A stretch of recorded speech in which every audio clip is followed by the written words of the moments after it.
Student, आज का topic है life cycle of process, language change for Gujarati. આજનો ટોપિક છે life cycle off process. Life cycle off process તે એકદમ ઇઝી છે અને તે એક્ઝામમાં મોસ્ટ ઇમ્પોર્ટન્ટ છે, તે પૂછાઈ શકે છે એઝ 3 માર્ક્સ અને 4 માર્ક્સમાં, બરાબર। ન્યૂ સ્ટેટ, આ જે બી આ 5 સ્ટેટ છે, દેખો 1 2 3 4 5, આ 5 સ્ટેટ કહેવાય। આપણે લાઈફ સાયકલ ઓફ પ્રોસેસમાં 5 સ્ટેટ છે।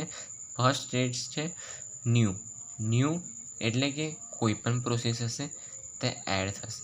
પ્રોસેસ એડ થયા બાદ તે એડમિટ થઈને રેડી સ્ટેટમાં જશે। રેડી સ્ટેટમાં જઈ જો તેમાં સ્કેડ્યુલર ડિસ્પેચ કરશે, સ્કેડ્યુલર ડિસ્પેચમાં રનિંગમાં જશે। રનિંગમાં જો કોઈ પહેલાંની પ્રોસેસ હશે તો તે વેઇટિંગમાં જશે।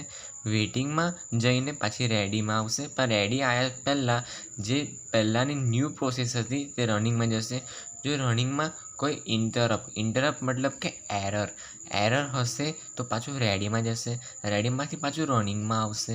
રનિંગમાં જો કોઈ હવે એરર નથી તો પાછું એક્ઝિક્યુટ થઈને ટર્મિનેટ એટલે કે એક્ઝિટ થઈ જશે। અને બીજી જે અહીંયા જે પેલી પ્રોસેસ હતી તે પછી રેડી સ્ટેટમાં જશે, સ્કેડ્યુલર ડિસ્પેચ કરશે, રનિંગ સ્ટેટમાં જશે અને ટર્મિનેટ થશે।